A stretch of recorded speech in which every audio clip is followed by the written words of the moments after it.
People, India is facing one of the worst economic crises of all time. And as we speak, half of our country is sinking into poverty. So if you want to save our country from sinking into poverty, hear me out for the next 3 minutes. Because what I'm about to tell you is something that no media house will tell you. And most importantly, I'm going to give out a practical solution that can be implemented by ordinary people like you and me to save our country. So if you think I make sense to you, please share this video with as many people as possible.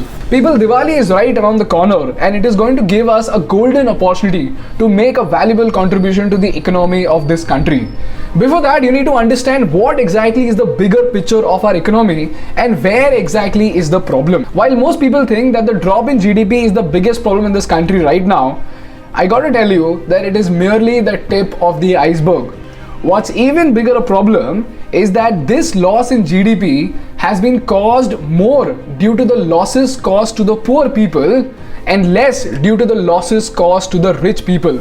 And this is perhaps the biggest problem with the economy of our country. Since the lockdown has happened, Mukesh Ambani sir's net worth has gone up by $22 billion. And on the other side, 400 million Indians have been pushed deeper into poverty. On one side, there were people like you and me who were complaining about boredom and Zoom meetings. On the other side, there were millions who were starving. There were millions who lost their jobs. And we saw disturbing footages of people eating rotten meat out of the highway and licking milk out of the streets because of helplessness and because of hunger. And these two extreme scenarios are pointing towards a very, very dangerous problem, and that is the gap between the rich and the poor. If you read magazines like The Economist, you will understand that the gap between the rich and the poor is by far one of the biggest obstacles for the growth and development of any country. And if this gap continues to grow at the rate at which it is growing right now, superpower बनने का तो छोड़ ही दो, India will not even become a developed nation for the next 10 years. Now the question is, what can you do to save India from sinking into this economic crisis? According to economics, the value of anything, including money, increases with the scarcity of it. In simple words, in our context, what it says is, if I take out 1000 rupees from say Mukesh Ambani sir's pocket, he won't even notice the difference. But if I take out 1000 rupees from the pocket of an employee who makes 1 lakh rupees a month, it might be a little bit disturbing for him. But if I take out 1000 rupees from the pocket of a mason, a mazdoor, whose daily wage is 800 rupees, his family will sleep hungry tonight.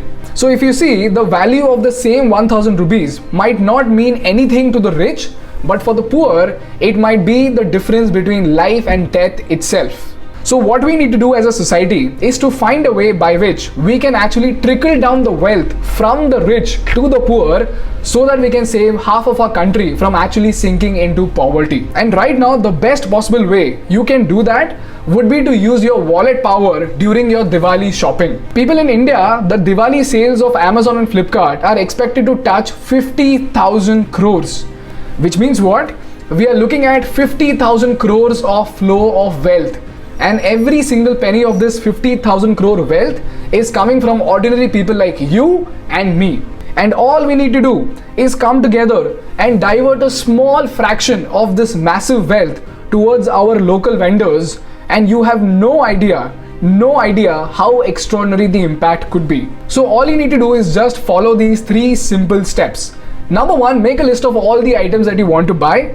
Number 2, उसमें से थोड़ा effort लेकर find out how many items in that list could be bought from the small vendors in your vicinity.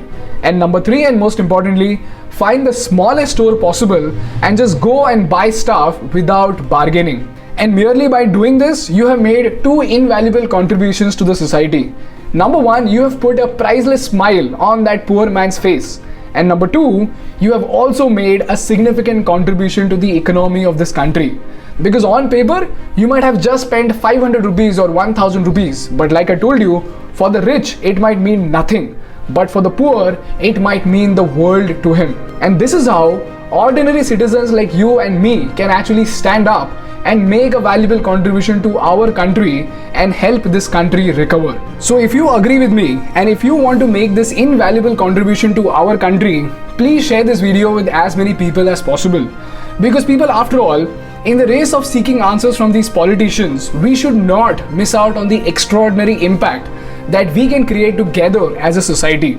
Like once a wise man said, for the world to change, we don't need heroes, we just need people who stop waiting for them.